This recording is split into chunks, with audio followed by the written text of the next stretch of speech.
Last year, Forbes dropped the list of the 10 most popular solo travel destinations, and today I'm going to be going through each and every single one of them and giving you my hot take about each location. Now, this is fun because I'm getting to do a travel podcast episode, which is something I don't honestly usually do, but I always get questions from folks asking about where should I go travel to, what should I go do, all this stuff. So time to give y'all my hot takes in particular as a solo female traveler.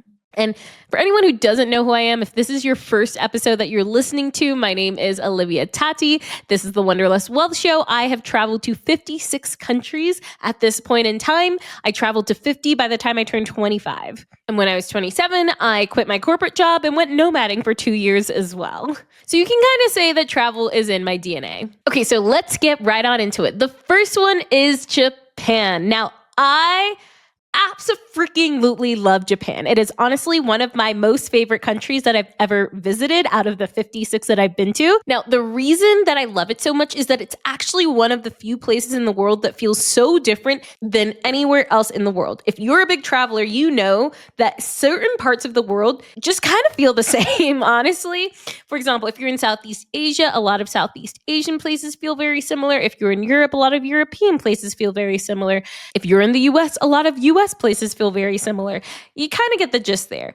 Everywhere is unique. Everywhere has their own thing. But once you've been to enough countries, you start to see resemblances between them. But Japan, that was a whole other world. I literally felt like I was teleported into this entirely different universe. The culture is just so different. It's so refreshing. I actually traveled there solo at the age of 24, had a phenomenal time. Now, it's obviously not the cheapest place to go, but the reason I went at that time is I knew that I probably wouldn't be coming back to Asia for a little bit. I'd traveled a lot in Asia already. A lot of Asia is really nice to go to, especially Southeast Asia, when you're younger, because it is very cheap. And so you have a lot of younger travelers there. But since I was already on that side of the world and I was going to Taiwan right after, I was like, let me just hop on over to Japan. And I can say with complete certainty that I will be back at some point for darn sure.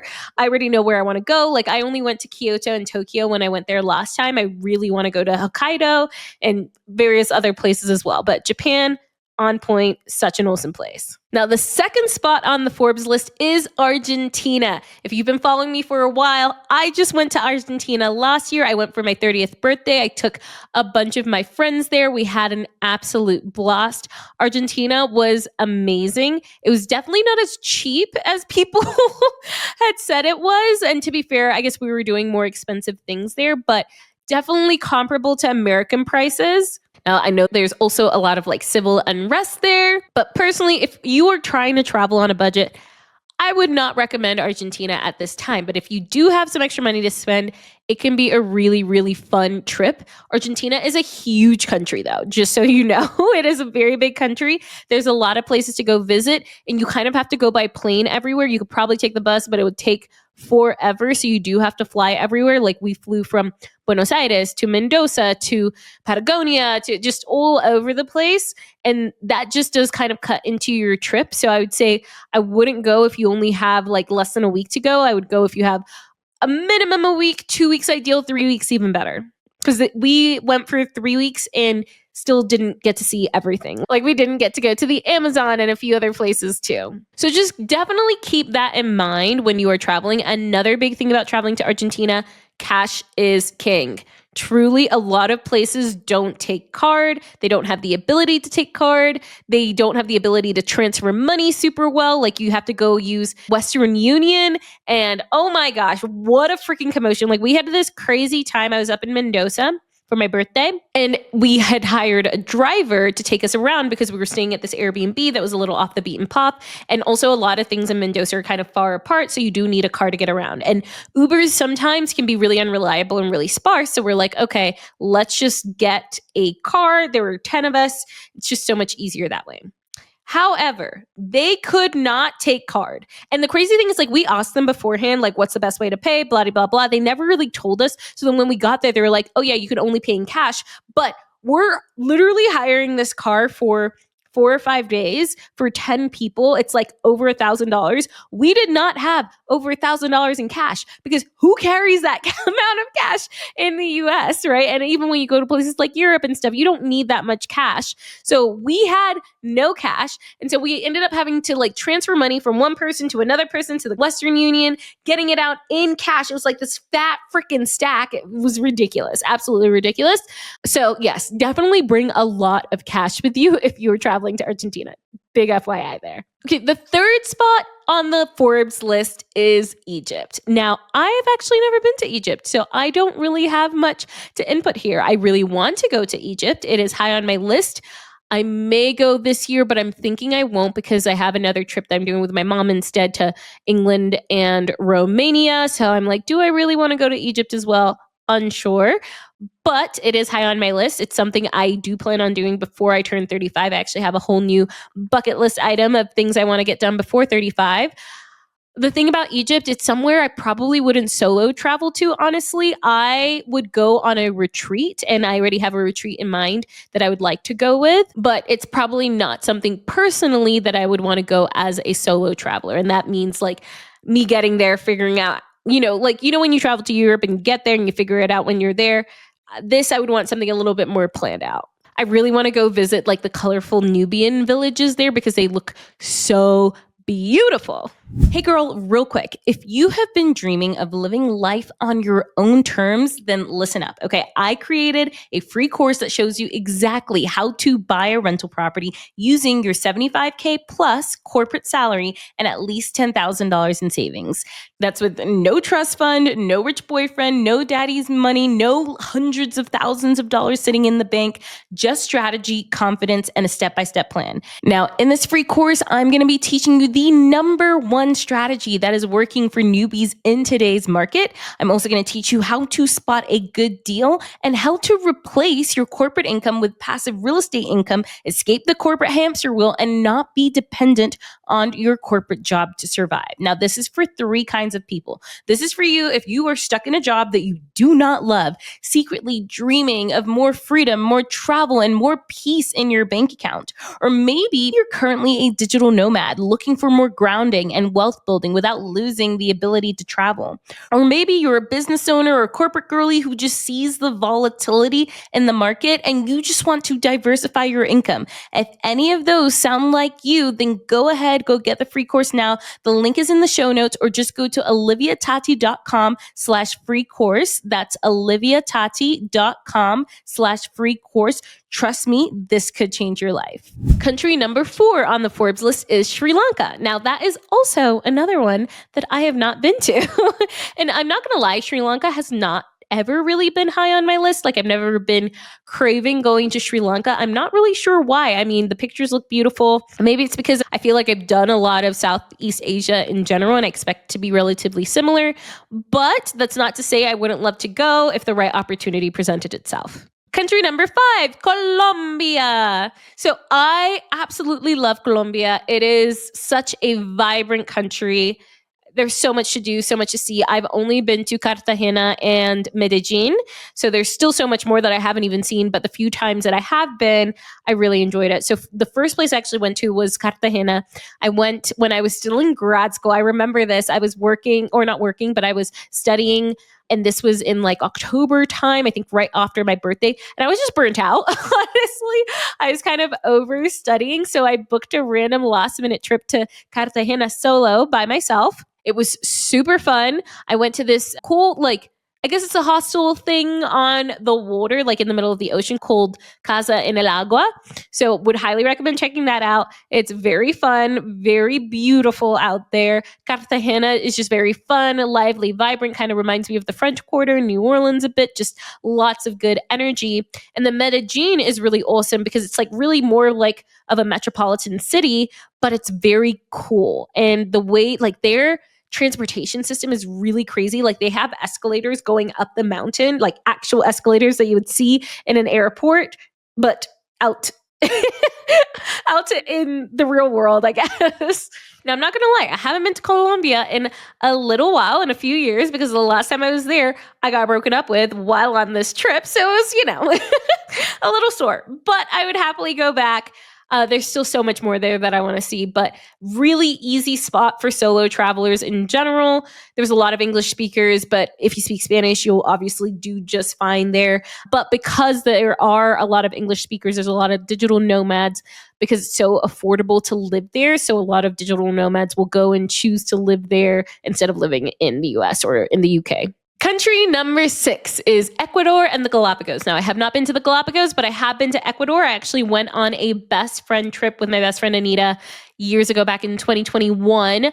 It was so awesome. This was a really interesting time to go, though, because it was like right at the end of COVID and things were still a little bit weird, but pretty much open.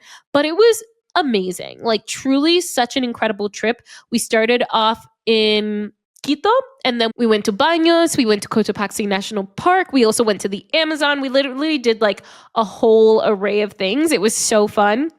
My favorite was Baños by far. There's so many good outdoor activities. It's also absolutely stunning. There's this really amazing hotel spa thing called Luna Volcan. Highly recommend. The views are insane. You can go and hang out at the hot springs up there, and there are drinks. You can go get a massage. You can go get dinner. We did the whole shebang. Highly recommend. There's so many good outdoor activities. You can go rock climbing, you can go rafting. So it's really a good outdoor space, but the town of Baños is really fun as well. Like, it's a, little travel party town. So if you're in that era of life, would highly recommend. And I would 100% feel comfortable traveling there solo. Oh my gosh, before I even forget, Cotopaxi National Park, really cool. If you're going to go there, you have to go stay at the Secret Garden in Cotopaxi National Park. It is amazing. You can stay in these little hobbit hut things, which is really, really cool. Such a vibe. It feels like you're in Narnia or something, or maybe not Narnia. I don't know, the movies. But then the views are beautiful, and it's cool because it's really like a community there because there's a bunch of people staying there. So you meet a lot of people. They have activities and group activities. We went horse riding in the national park, just like completely off trail, and just gallop through the national park. Would highly recommend. Such a good vibe. Now, the one thing I did not love about Ecuador, though, is that there are a ton of stray dogs everywhere. So I'd like for that not to be the case. But other than that, absolutely loved Ecuador. Okay, country number 7 on the Forbes 2024 list is Jordan. Now, once again, I have not been to Jordan, unfortunately. It is on the list. It's really high on my list, actually. It has been high for a really long time. I was supposed to go back in 2020, but we all know what happened then. So did not go in 2020. And so it's been on my list ever since. It is on my list to reach before I turn 35, though. So it's coming, okay? It's coming, fam. Country number 8 on the top 10 Forbes list is Thailand. I love Thailand. To be fair, it's been a very long time since I've been to Thailand. I went to Thailand when I was 19. So that was back in 2014, one of those years. I was in college and I was doing a volunteer program in Thailand. So we went to go help out with taking care of elephants. We went to go volunteer at orphanages and at schools and just like did a lot of really great work there. But the best part too is I met one of my really, really close friends while traveling in Thailand, and we're close friends to this day. She lives in Spain. I live in the US. I'm actually going to go see her next month in Italy when I'm traveling in Italy, and she's bringing her husband and her baby with her. But yeah, and we've been friends for over 10 years. I was in her wedding kind of thing. Crazy stuff. I love traveling and I love meeting core humans while traveling. That doesn't happen often, but sometimes it does. Now, I spent a month in Thailand. There really is something for everyone there, from beautiful beaches and islands and half moon / full moon parties to temples to animals, and there's just such a good wide variety of activities for you to do in Thailand. Now, I will say, Olivia now at 30 would have spent it probably very different than Olivia at 19 did. Because at the time I was dirt broke. Oh my gosh. Okay, great story. So I remember, I had spent a month in Thailand living so broke, so cheap. Literally, I would spend maybe $3 a day on food total. And at the end of the trip, my dad, he was actually there for a work trip. So he ended up meeting me the very last day that I was there and took us to the airport. But it was so funny because, we were backpackers, so dirt broke, had been living like living off of pennies over the last 4 weeks. And we get there, my dad's staying in like the penthouse suite at the Marriott in Bangkok. And I remember getting to the hotel and the guys at the front wanting to pick up our bags. And we're like, what is this? And showering and going to a nice dinner. It was just like a whole different world. And it's so funny because that's like probably what I would do now. I like to do a mix of both. Like I like to have a mix of like really local, authentic, but then sometimes I like to be a little bougie. You got to have both. If you've been following me for a while, you know that I absolutely love fashion. Like I am always in bright, colorful clothes. I'm just a bright and colorful human. Even right now, I'm wearing a fabulous green dress, if you can see me on YouTube. But I also just go to a ton of different conferences and retreats and events, and I'm always wearing something different. And everyone always asks me, Olivia, where do you get your clothes from? Now, this isn't some Instagram influencer thing where it's like, oh yeah, everyone asks me. No, actually, everyone does ask me where I get all of my clothes from. And the funny thing is, I actually got rid of half of my closet years ago whenever I started nomading because I just hate clutter and don't want a ton of stuff. And I'm just not like a stuff girl. And 80% of the time, I'm actually wearing rented clothes from Nuuly. Yes, this fabulous green dress that I'm wearing right now is from Nuuly. I know, I don't actually buy clothes like ever, really. I mainly rent. And that's because, number one, I get bored of clothes easily and I like to change my clothes all the time. That's why I am legitimately always in a new dress. Number two is I hate clutter. Like I just hate having a crazy full closet where I can't find anything and it's just such a mess. And then number three, I am always traveling. And sometimes it's hard to pack a bunch of different stuff in clothes. And I like to travel light. I also take a lot of pictures of myself. So I like to be in different outfits. And sometimes I even get the rental sent to wherever I'm traveling to. That way I don't even have to pack it with me. And this way I just get to wear way nicer clothing than I usually buy. Like literally over the last 3 years, I have rented over $150,000 worth of clothes, but I've spent less than a tenth of that actually on clothing. And that's why I absolutely love Nuuly because they have so many different things, so many fun items. I love that they have really fabulous brands like Farm Rio and sometimes even McDougall, which is a luxury brand. I've rented $1,000 dresses from them for the same price as my membership. And it's great because they have super classic items, but they also have fun staples in there too. Because you can rent everything from dresses to coats to everyday outfits like jeans. Now, you're actually in luck right now because I have a special link where you can actually try a Nuuly subscription and get $30 off of your first month subscription. So use the link in the show notes below to try Nuuly out, or go in and type oliviatati.com/Nuuly. That's Nuuly. And I have a discount code in there. Go ahead, try it out. Let me know how you like it. It has been a total game changer for me to level up my wardrobe. So go check out Nuuly. Remember, oliviatati.com/Nuuly, or go use the link in my show notes. Now, country number 9 on the Forbes list is the Philippines. I love the Philippines. I went there once again at 24. It was the very first place that I stopped at on my big trip to hit 50 countries. This was right when I graduated grad school. I delayed going to work for as long as I possibly could because I really wanted to hit my 50th country while traveling. And so I went on this trip where I think I did 13 countries or so in 3 months and really went after it. It was an incredible experience, would highly recommend. But the Philippines, that was honestly truly some of the most beautiful water that I've ever seen. Like the water in the ocean was stunning. So beautiful. And the funny thing is, like, I'm not really a big beach girl. Like, I like going to the beach a little, but this was out of control, stunning, beautiful insanity. Now, it's cool because now I have 2 virtual assistants who live in the Philippines. So my goal is to really like do a team trip to the Philippines. That's what I really want to get done here within the next like year or so. So that would be an amazing one just to even document on YouTube or something.